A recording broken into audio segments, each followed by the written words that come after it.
Good morning. We are back at it again today, except this time we're going to be talking about magnetic variation and deviation. You're not going to want to miss it. Stay tuned. Let's learn some more. Before we start, make sure you hit that like button and subscribe so you're notified every time we push out some content. All right, let's get going. Variation and deviation. What are they and why are they important? Well, they tell us the difference between our norths. Yes, norths with an S. We actually have two norths in maritime navigation, that being true north and magnetic north. And that's important to understand why we need variation and deviation and how they interplay between. Now, true north points to the actual geographic poles of the Earth, so 90 degrees north and 90 degrees south, whereas magnetic north points to the magnetic pole of the Earth, which is actually constantly changing. Last I actually read or heard, it was somewhere around the Greenland area, so off of 90 degrees. And in maritime navigation, all of your nautical charts have both of those on there. And your big ships predominantly use true north to navigate off of nowadays. And they use something called a gyrocompass, which is used to point to that. And every 15 to 30 minutes aboard ship, you'd hear someone say, "Helmsman, compass check." And the helmsman would spout out, "Steering 030 true, 035 magnetic." And it was just like clockwork. A lot of times when I was underway OOD, if I ever saw the helmsman nodding off, you just shout out a compass check. It kind of wakes them back up. It was a little fun. Good way of keeping everyone awake on the bridge too. But anyway, those numbers were then entered into the ship's log, where we had a detailed record of them. And it was that compass check which told us the difference between true and magnetic north for that exact location. And the reason being is if we were to have some type of error or malfunction, we still had a way to navigate. Because magnetic compass doesn't use electricity, doesn't use technology for what we understand it today, it's simple magnetism. And we needed to do those compass checks because we needed to know what our variation and deviation was for that exact spot. Because most times it was only 3, 4, 5 degrees off where we were operating. You could go places where it's up to 10, 12 degrees off. But for the most part, it's around 5 degrees or so. You might be thinking, oh, what's 5 degrees? Well, if you're transiting 1,000 miles across the ocean, those 5 degrees is going to manifest itself to 50 plus miles off. That's a big difference. That could be the difference of finding the port which you're going into or running aground on a reef. And there's been a few documented cases where ships have only been 15 or so miles off, mistaken lights, and actually run across some shoal water and grounded themselves. So it's very important to know what your actual variation and deviation are. Now, what exactly is variation and deviation? So we're going to start with variation first. Variation is something in which we cannot change, that is natural to the Earth. So the way the Earth gets its magnetism is you have the mantle, which is a whole bunch of molten iron. And as that mantle comes up to create the Earth's crust, the ferrous metals in the Earth can align themselves with the current magnetic north. And then once they solidify, those ferrous metals are stuck in whatever orientation they are. And then as time progresses and that piece of Earth's crust moves around the globe, those particles are still going to stay stationary. So what our compass is going to align itself with is going to change as it moves, because it's aligning itself with the ferrous material inside the Earth's crust more so than it is with the actual north and south poles. Since it's closer, it has a little more pull on it. And then as time progresses, that variation is going to change. And as you change location on the Earth's surface, that variation is going to change.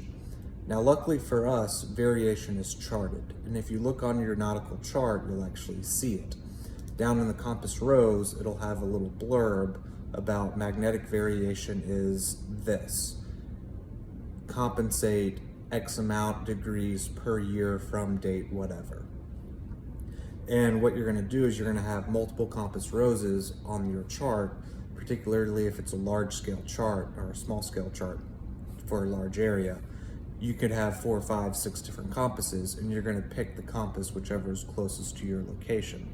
And chances are they're going to be slightly different from one side of the chart to the other. But it's known, it's calculated. So we don't have to mess with it much. We just have to be aware that, hey, the variation at this point on the earth is this. Now we get into deviation. Deviation is a lot more finicky because it's stuff that we can control, and typically we cause the error. So what is it? It could be anything. Your main predominant error giving things are magnetisms, or things that cause magnetism. So electronics. If you have an electronic device right next to your magnetic compass, guess what? Now you're inducing error into your compass. If you have a piece of steel or iron sitting next to your compass, guess what? Now you're inducing error. Even if you just set your phone down next to it.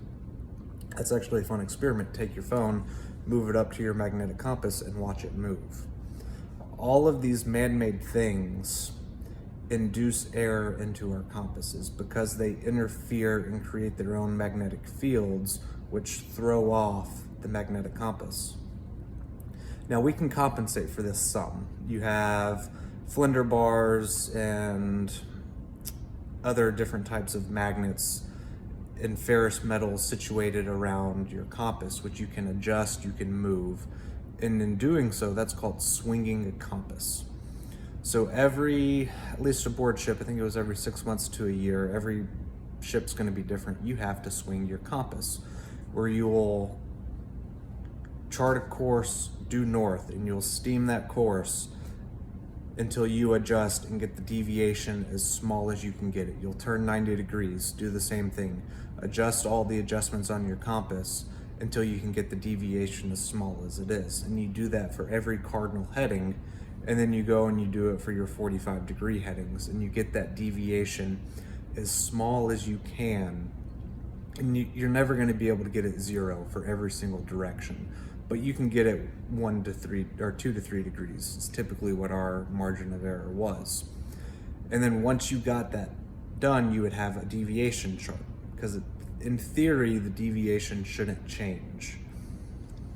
And that way you can calculate the difference between true and magnetic north, because you have the charted variation. You just swung your compass, so now you have your deviation chart. And to get the difference, you add variation to deviation, and that is the difference between your true and magnetic north. Now, there are other errors associated with compasses. They, however, are not very predominant or noticeable in terms of shipboard navigation. If you're doing, in particular, like aviation, a huge one is dip error, and that's because we're up at altitude. And the magnetic lines are going off at weird angles into the Earth's crust. And because of that, based upon what latitude you're in, you're gonna have different types of errors when you either turn or accelerate or decelerate. Being aboard ship, you're not at a high enough altitude where they manifest themselves as much. And more so, the ship's heaving, it's pitching, it's rolling, your compass card's moving around and oscillating, you're not even gonna notice it. So the main ones, deviation, variation. Variation is charted, it's natural, we know what it is. It doesn't change unless you move location, or it changes very slowly. Deviation is man-made, we do it to ourselves. It can be corrected to an extent, and you have to recalculate it periodically. Or if you change anything, you have to recalculate it. Variation plus deviation gets us the difference between true and magnetic north. I hope you learned something today, and I hope you hit that like button and you subscribe, because we're gonna keep pushing out this type of content, and it's gonna be fun.